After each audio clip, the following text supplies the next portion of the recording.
Hello everyone and welcome to our class. This is the second lesson in music and what we are going to talk about today is about Romantic era composers.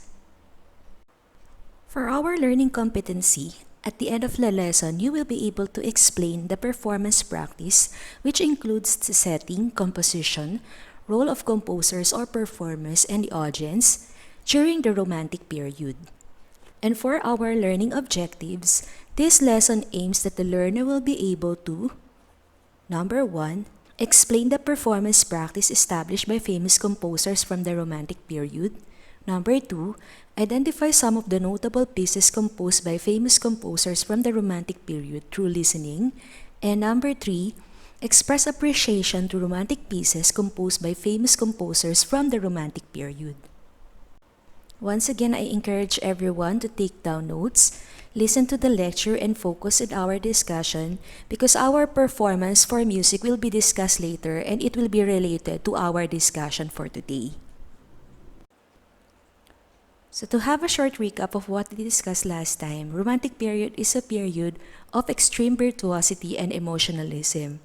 This was started by Ludwig van Beethoven, one of the composers from the classical period. At the end of his life, he started the new period which is called Romantic era. So technically, it started from 1820s and ended nung time ng 1900s.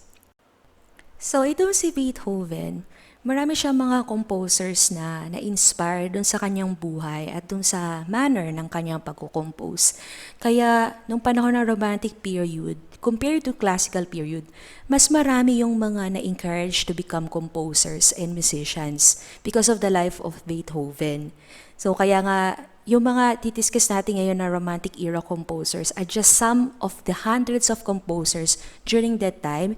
And bakit sila yung mga napili natin na i-discuss is because sila talaga yung merong malaking contribution noong time ng Romantic era. So let's listen to the video presentation that I'm going to play, and then afterwards, we will elaborate more about their lives. Okay, so let's get started. So yung unang set ng mga romantic composers na pag-aaralan natin sa araw na ito ay yung buhay nila Beethoven, Schubert, Chopin, Verdi, Tchaikovsky, Schumann, Liszt, and Brahms. The Romantic era was a European artistic movement that spanned the 19th century. Music of this era was exciting, passionate, and full of life, as were the composers who created it.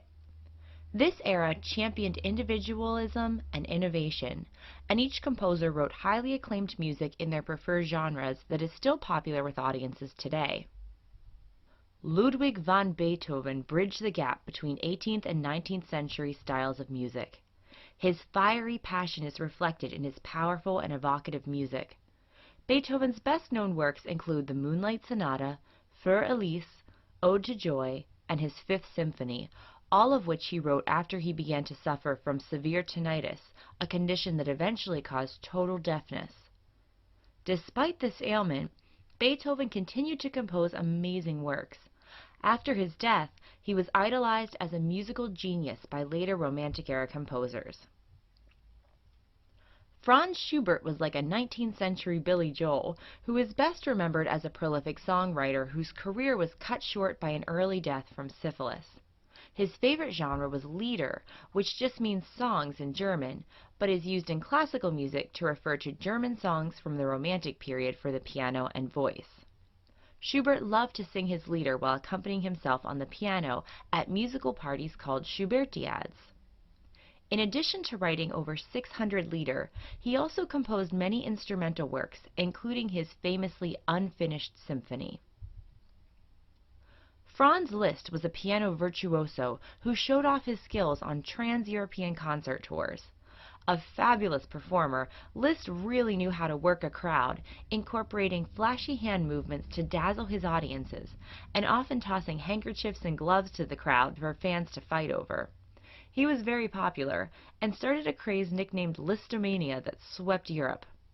As a composer, Liszt's music helped to form the new German school of music, which featured expanded musical forms and new harmonies. He also did a number of transcriptions, rewriting orchestral music so that it could be played on the piano. Unlike Liszt, Friedrich Chopin was very shy and hated to perform in public. Almost all of the music he wrote consists of short, one-movement works called character pieces that were created for home performance on the piano. Born and raised in Poland, Chopin used his music to support nationalistic sentiments that were sweeping Europe by incorporating Polish folk tune idioms into his compositions, which can be heard in his mazurkas and polonaises. Giuseppe Verdi is known mainly for his operas. Several of his more catchy opera songs can be heard today outside the opera house in commercials, movies, and other pop culture reference media. These include La Donna Immobile from Rigoletto and the Brindisi, or drinking song, from La Traviata. Like Chopin, Verdi was also a nationalist. He used his opera music to fuel the Risorgimento, an Italian political movement that sought to unify Italy. Verdi played an important role in Italian nationalism. Even today, Verdi's chorus Va Pensiero from his opera Nabucco is often regarded as the unofficial national anthem of Italy. Robert Schumann's dream was to become a piano virtuoso like Liszt, but those hopes were crushed by a permanent hand injury. After that, Schumann focused on composition and started the New Journal of Music, a publication that critiqued new music, reviewed concerts, helped promote new composers, and revived interest in the music of older ones. Schumann married his piano teacher's daughter, Clara Wieck, who was a talented pianist and composer herself.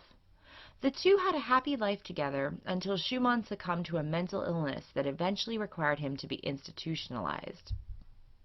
Johannes Brahms was discovered by Robert Schumann, who became his mentor and guide. Brahms was more traditional than most romantics and was deeply inspired by the music of the two previous eras, especially that of Bach and Mozart. He was his own harshest critic, destroying hundreds of works that he believed weren't good enough to be performed. Over time, Brahms fell deeply in love with Clara Schumann, despite the fact that she was 14 years older and already married. This attraction caused Brahms a great deal of mental anguish as he struggled to reconcile his feelings with the respect he had, both for Clara and her husband Robert. Brahms never married and is often hailed as the musical successor of Beethoven. Pyotr Ilyich Tchaikovsky is inextricably linked to the magical worlds he created for the ballet, with music such as Sleeping Beauty and Swan Lake. Tchaikovsky has always been a crowd-pleasing favorite, and his music for the Nutcracker Ballet is some of the most often performed music in the world. He was a master of orchestral music that extended beyond the ballet stage. Other notable works by Tchaikovsky include the 1812 Overture, the love theme from the Romeo and Juliet Fantasy Overture, and his first piano concerto. The Romantic era was an artistic period that spanned the 19th century. Beethoven and Schubert helped music transition from the classical to the Romantic era. Chopin loved the piano, Verdi excelled in operas, and Tchaikovsky is best remembered for his ballets.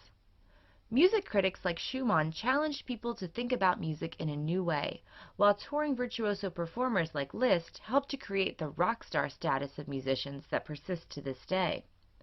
Others, like Brahms, helped to preserve the legacy of past composers by expanding musical innovations from previous eras.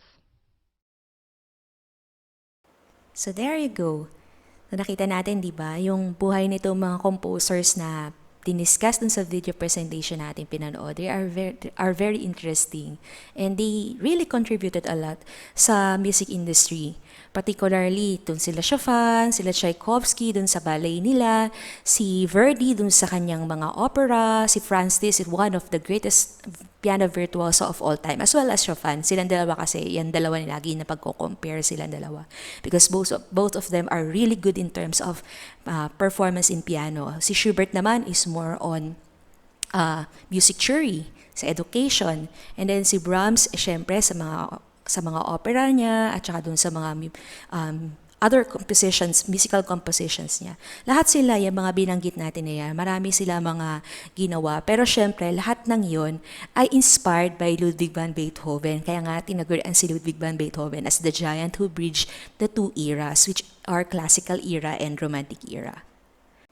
Okay, so now that we are done with our discussion, let's have the activity time. Yung i-discuss ko sa inyo na activity ninyo for this quarter is actually your performance activity. So, alam natin kung gaano ka-importante ang performance sa computation nating grade because this is 70% of your grade. So, what are you going to do for this performance activity? So, meron ditong akong binigay na instruction and your performance in music is about research work. You will create a portfolio of famous romantic era composers. So how are you going to create that portfolio? Siyempre, magre-research kayo about their biography. Ibig sabihin, yung buhay nila, yung kwento ng buhay nila. And then, their musical compositions, research ko ano yung mga compositions na ginawa nila. And their contributions during their time. So, meron ba silang mga itinuro or mga ginawa na nakapag-impact dun sa music industry. And then, after nyo siyang ma-research, simple lang naman ang gagawin ninyo. Create kayo ng file using MS Word or Google Docs and then doon nyo ipe-paste yung mga research ninyo about dun sa buhay ng mga composers na igagawa nyo ng portfolio. And then, after that, isa-save nyo siya as PDF file. Now, so, kung gaano karami yung mga research, yung mga i-research yun na famous romantic composers, since napakarami talaga nila, there are about hundreds of famous romantic era composers. I will only limit yung inyong ipapasa into 10. Okay? So, magre-research kayo ng 10 romantic era composers.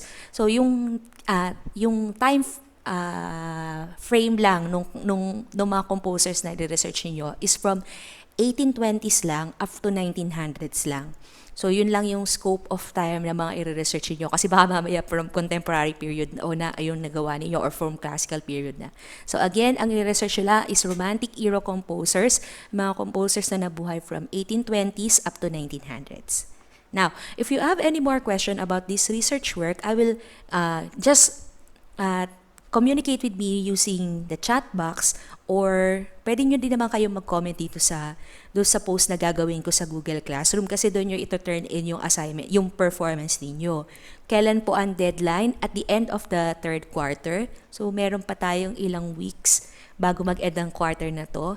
And again, isa-save nyo siya as PDF file para hindi siya makokopya o ma-edit pa. So once ito-turn in niyo is not a document file but a PDF file. So if you have any more questions regarding our topic, you can post it here dito sa ating channel. You can comment dun sa channel natin or maaari din naman na mag-personal message kayo sa akin para mas lalo kong ma-explain sa inyo o masagot yung mga tanong ninyo tungkol dito sa ating di-discuss. So, again, thank you very much for listening to this video presentation. Medyo mahaba siya kaysa doon sa usual nating ginagawa. And I hope that you have learned something from me. Now, I will be posting the details of our activity on Google Classroom and I hope na lahat tayo ay makakapag-comply dun sa mga gagawin nating activities para makapasa tayo, makaka-catch up tayo dito sa ating quarter na ito. So again, thank you very much for watching this video presentation and I'll see you again next time. Goodbye!